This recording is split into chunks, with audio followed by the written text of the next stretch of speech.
We started hitting the trail, and I was giving her my all, trying to keep up with him. 19-year-olds Tyler Rozema and Thomas Schoenbeck had ridden this trail many times. Today, Tyler had fallen behind as Thomas disappeared around a bend. He was setting a mean pace, man. I couldn't keep up with him at all. When Tyler turned the corner, he found Thomas rolling on the ground, gasping for breath. He never saw the cable that had been stretched across the trail at neck high. When he rolled on his back, I heard the gurgling blood. That's when he was saying, "Oh, I can't breathe. Oh, I can't breathe." So I knew it was a dire situation at that point. With Thomas hanging on, Tyler got the two of them back to his car and headed for the hospital. He's rocking back and forth. Can't breathe. Can't breathe. I say, "Hang in there, man. We're almost there. We're gonna get you to the hospital. It's gonna be all right." On the way, he called Thomas's parents, Dave and Tanya Schoenbeck. He met them in the hospital lobby. Knowing Tyler the way I do, when he walked out and I saw his face, I knew that it wasn't good. So I go back there, and there's my son. All I can see is a laceration from here. You know, it's like a big scrape across his neck. I just looked at the doctor and I said, "So what are we gonna do?" And he says, "This is life-threatening." And I said, "Well, what do you mean this is life-threatening?" He said, "This is life-threatening." A CAT scan revealed that the cable had severed Thomas's windpipe. I said, "Lord, if you're gonna take him home, you need to tell me now." And the Lord said, "You don't go by what you see, you don't go by what you hear, you fight." Doctors inserted a trach and put Thomas in a medically induced coma so he could be airlifted to University of Michigan Hospital for emergency surgery. The family had a few minutes with him before they left.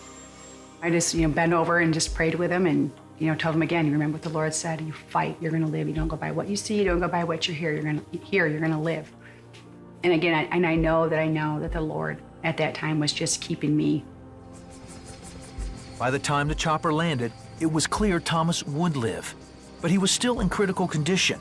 He was clearly very sick and had been very sick from the injury. Dr. Rashindra Reddy was Thomas's surgeon. The fact that he was able to survive for that first however long, half an hour it was for him to get from the site of injury to the emergency room, still very surprised by that. Dr. Reddy told the Schoenbecks there was no guarantee their son would be able to talk or even eat and breathe on his own. Going into the operation, I wasn't 100% sure what we would find.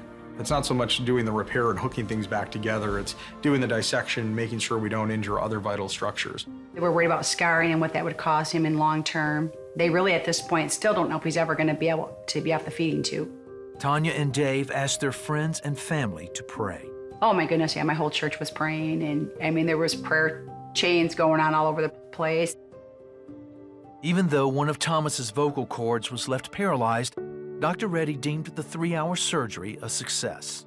And I was even happier when we realized at least one of his vocal cords was still intact, and that meant that ultimately he'd be able to talk and be able to breathe normally and hopefully eat normally and things like that. The first time I saw him, I just remember I just was hugging him and loving him and just, praying with him. Prayer continued for Thomas as each day brought small improvements. He started speaking with a whisper, and after several weeks was able to go home. Then after 3 months of rehab, they took out the trach and the feeding tube, and Thomas was ready for a snack. So yeah, I went and got a Dr. Pepper and like a Snickers or something, and that was great. Yeah, it was like a glorious moment. Today, Thomas is a student at Regent University with plans to work in youth ministry and share his story about the power of prayer. When Christians are obedient to the discipline of prayer and the act of faith, God responds to that. Things happen. I definitely gave him the glory and just the thanksgiving for being alive.